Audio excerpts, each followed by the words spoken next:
Tuwing daraan ako sa parte na ito ng Maynila, napapatulala na lang talaga ako dahil sa gulo. Magulo, but it's beautiful. Ito ang eskolta. Hello, ako nga pala si Fatima at ngayong araw, samahan niyo ako sa isang maliit na paglalakbay sa isa sa mga paborito kong lugar, ang eskolta. Fun fact, the name escolta actually comes from the Spanish word escoltar, meaning to escort or to guard. And in a way, that's exactly what this street has done. It's guarded Manila's rich history, keeping its stories alive for us to discover. Escolta is called the Queen of Streets for a reason. It's full of history, charm, and culture. But today, we're not just strolling through. We're going to focus on a special gem, the Calvo Building. The Calvo Building was a now four-story building on the corner of Escolta and Calle Soda. Built in 1938 in a Beaux-Arts style by Fernando H. Ocampo, isang Filipino architect and civil engineer, and his partner Tomas Arguelles. Ito ang Calvo Building. Matatagpuan siya sa eskolta. Tingnan nyo naman yung mga intricate bas-relief at elegant symmetry. Classic example ito ng Art Deco architecture, isang style na sikat noong 1930s. Pati itong railings, yung ilaw, at kahit mga pader, grabe, napakaganda talaga.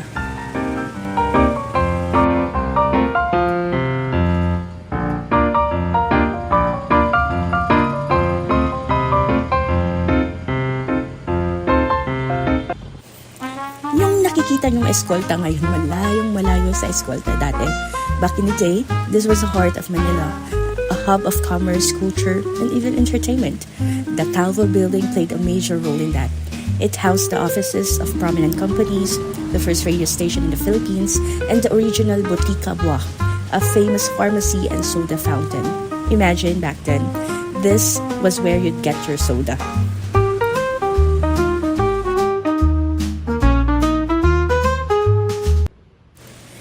Aside from the architecture, ito ang pinaka-paborito ko sa Calvo Building.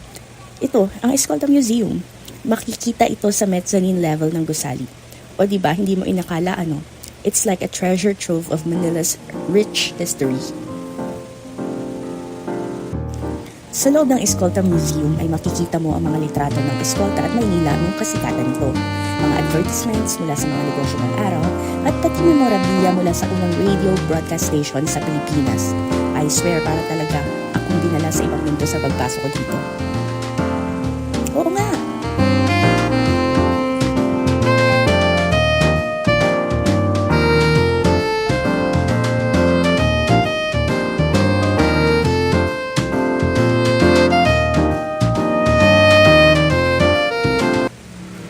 What's important here though is how it preserves the stories of Escolta and Manila.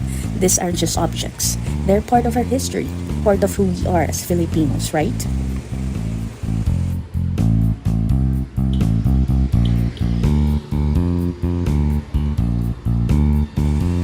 But this is the problem.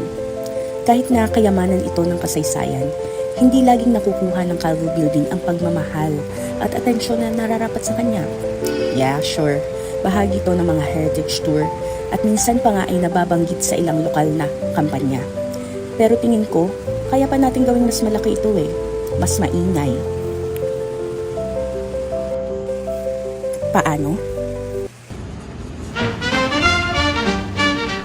Imagine this, a series of posts about the history of the Calvo Building, short videos about its Art Deco design, interviews with the people who've been to the museum, or even a virtual tour. We could make this place Instagram famous, right?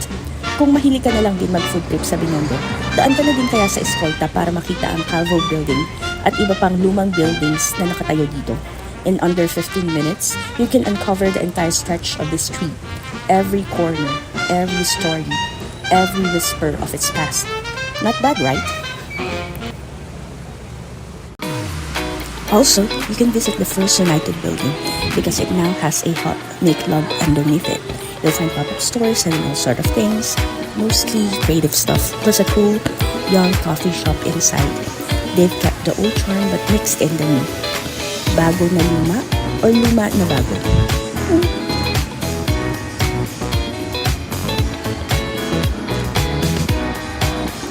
Kasi kung iisipin mo, diba, ang mga heritage buildings tulad ng Calvo ay hindi lang para sa atin ngayon. Para din ito sa mga susunod na henerasyon, para sa mga anak natin, mga apo, at apo natin sa tuhod. They deserve to know this history. So, madlang people, ano nga ulit ang ating gagawin? First, visit the Calvo Building and the Escolta Museum. Walk through history. Share what you've learned with your friends, post about it online, and start a conversation. Beyond that, support heritage conservation efforts by joining local organizations or volunteering for preservation projects. Advocate for policies that protect historic buildings and encourage their adaptive reuse. Most importantly, treat these spaces with respect and inspire others to see them not just as remnants of the past, but as living pieces of our collective identity. Ang Escolta Street at ang Calvo Building ay naghihintay sa inyo. Pupunta ka para sa kasaysayan, manatili para sa mga kwento, at umuwi ng may bagong pagpapahalaga sa ating istorya. Bakit? Because our past should have a place in our future. Yan lang. Bye vlog. I mean, bye guys. Saxophone is wailing like a siren.